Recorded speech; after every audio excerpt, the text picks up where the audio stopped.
इमारतें हैं, उनकी सुनियोजित सड़कें हैं, लेकिन हम उनकी भाषा नहीं पढ़ सकते। हमारे पास उनकी कला है, लेकिन हम उनके किसी राजा या रानी का नाम तक नहीं जानते। तो आज हम इसी पहेली के एक हिस्से को सुलझाने की कोशिश करेंगे। पुरातात्विक खुदाई से जो सबूत हमारे सामने आए हैं, वे इस महान सभ्यता की कैसी तस्वीर पेश करते हैं। क्या इन खंडरों से एक संगठित, केंद्रीकृत साम्राज्य की कहानी उभरती है, जो अपने जबरदस्त शहरी नियोजन और व्यापार के लिए जाना जाता था? या फिर क्या ये एक बिखरे हुए विविध समाज के निशान हैं, जिसकी असली ताकत उसके खेतों, स्थानीय कारीगरों और गहरे धार्मिक विश्वासों में छिपी थी? मैं ये पक्ष रखूंगा कि इस सभ्यता की असली पहचान और महानता उसके बेजोड़ शहरीकरण और प्रशासनिक व्यवस्था में थी। और मैं इस विचार से सहमत नहीं हूँ। मेरा मानना है कि हम अक्सर शहरों की इस चकाचौंध में खो जाते हैं और उस नींव को भूल जाते हैं जिस पर यह सभ्यता टिकी थी। और वो नींव थी कृषि, स्थानीय संस्कृति और लोगों के अपने विश्वास।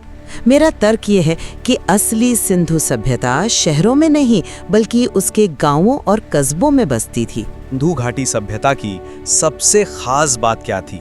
तो मैं यही कहूंगा, मोहनजोदड़ो का विशाल स्नानागार या उसके अन्न भंडार को ही देख लीजिए। ये कोई छोटी मोटी इमारतें नहीं हैं। इन्हें बनाने के लिए असाधारण योजना, हजारों मजदूरों और एक मजबूत व्यवस्था की जरूरत पड़ी होगी।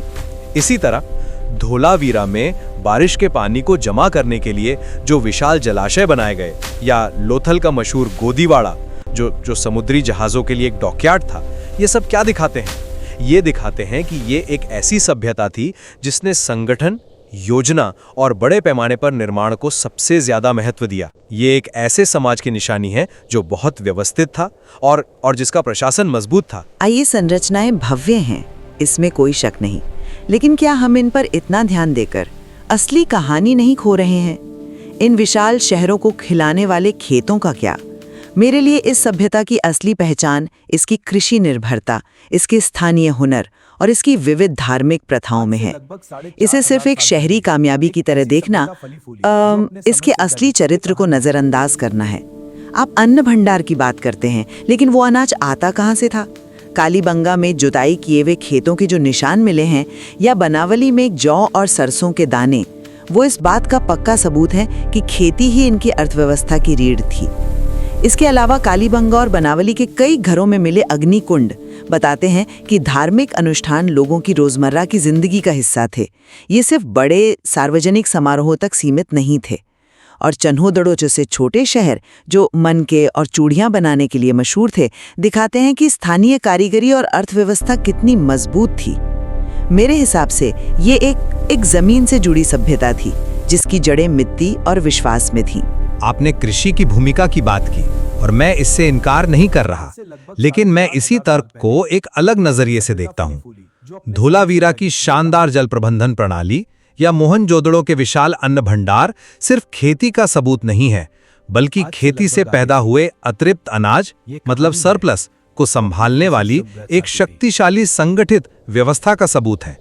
ये अन्न भंडार हजारों लोगों का पेट भरने के लिए बनाए गए थे, जो खुद खेती नहीं करते थे, जैसे कारीगर, व्यापारी, प्रशासक और शायद पुजारी भी। तो सवाल ये उठता है कि इस पूरे सिस्टम को चला कौन रहा था? कौन ये तय कर रहा था कि अनाज कहाँ जमा होगा, कैसे बटेगा? ये किसी एक किसान या गांव के बस की बात नहीं, ये एक शहरी प्रशासनिक केंद्र की ओर इशारा करता है। शहर ही वो इंजन थे जो इस कृषि अधिशेष को व्यापार, विकास और समृद्धि में बदल रहे थे। मैं इस बात से पूरी तरह सहमत नहीं हूँ कि शहर ही केंद्र थे। आप कह रहे हैं कि अन्न भंडार शहरी व्यवस्था का सबूत है, और मैं कह रही हूँ कि कृषि पर सभ्यता की पूरी निर्भरता का सबूत है। उस व्यवस्था और उन अन्न भंडारों का आधार तो खेती ही थी। कालीबंगा में मिले जुते हुए खेत ये साबित करते हैं कि उनकी तकनीक और अर्थव्यवस्था की नींव ही कृषि थी। ये विशाल शहर उन कृषि समुदायों की मेहनत के बिना एक दिन भी नहीं टिक सकते थे। अन्न भंडार का होना तो खेती के महत्व को और भी बढ़ाता है, कम नहीं करता। ये दिखाता है कि सब कुछ फसल पर टिका था। शहर उस व्यवस्था का एक जरूरी हिस्सा थे, मैं मानती हूँ, लेकिन उसका दिल नहीं थे। असली केंद्र तो खेत और गांव थे जो इन शहरों को जिंदा रखे हुए थे। मेरे ख्याल से शहर विशाल कृषि नेटवर्क के लिए एक तरह से सर्विस हब की तरह थे, न कि नियंत्रण की केंद्र। चलिए 1 मिनट के लिए मान लेते हैं कि शहर सिर्फ सर्विस हब थे, लेकिन फिर आप उस असाधारण एकरूपता को कैसे समझाएंगे जो हमें हजारों किलोमीटर में फैली इस सभ्यता में देखने को मिलती है? अगर ये सिर्फ कृषि आधारित गांव का एक ढीला ढाला संगठन होता तो हमें इतनी समानता क्यों दिखती? लोथल का डॉकयार्ड सिर्फ एक बंदरगाह नहीं था, ये एक मानकीकृत व्यापार नेटवर्क का गेटवे था। अलग अलग जगहों पर मिली एक जैसी मुहरें जिन पर जानवरों की आकृतियां और कुछ लिखावट है, एक स्टैंडर्ड सिस्टम का संकेत है। और सबसे बड़ा सबूत है ईंटें। हड़प्पा से लेकर मोहनजोदाड़ो तक हर जगह पक्की हुई ईंटों का आकार एक ही अनुपात 1:2:4 में है। वजन तौलने के लिए इस्तेमाल होने वाले बाट भी एक जैसे हैं। ये किसी केंद्रीय नियंत्रण या कम से कम एक साझा प्रशासनिक ढांचे के बिना कैसे मुमकिन है? ये एक ब्रांड की तरह लगता है जिसे हर कोई इस्तेमाल कर रहा था। और यही मुझे आपत्ति है। मैं मानती हूँ कि मानकीकरण था, लेकिन इसका मतलब ये नहीं कि कोई एक राजा दिल्ली में बैठकर सब कुछ नियंत्रित कर रहा था। हम विविधता के सबूतों को नजरअंदाज नहीं कर सकते। जैसा कि स्रोत बताते हैं, सुरकोटड़ा एकमात्र स्थल है जहां से घोड़े की हड्डियों के पुख्ता सबूत मिले हैं। यह एक साफ क्षेत्रीय भिन्नता है। अगर सब कुछ एक जैसा होता तो हर जगह एक जैसे अवशेष क्यों नहीं मिलते? चन्हूदड़ो मनके बनाने में माहिर था, तो कोट दीजी के कुम्हार काले और लाल रंग के खास डिजाइन वाले बर्तन बना रहे थे। यह एक अखंड साम्राज्य की तस्वीर नहीं है, बल्कि अलग अलग विशेषज्ञता वाले क्षेत्रों के एक नेटवर्क की तस्वीर है। इसे ऐसे समझिए जैसे आज की दुनिया में इंटरनेट के लिए एक कॉमन प्रोटोकॉल है जिसे सब इस्तेमाल करते हैं, लेकिन इसका मतलब ये तो नहीं कि कोई एक कंपनी पूरे इंटरनेट को कंट्रोल करती है। हो सकता है कि उनकी ईंटें और बाट व्यापार को आसान बनाने के लिए एक ओपन स्टैंडर्ड की तरह थे जिसे सबने अपनी मर्जी से अपना लिया था। लेकिन उस स्टैंडर्ड को लागू कौन करवा रहा था?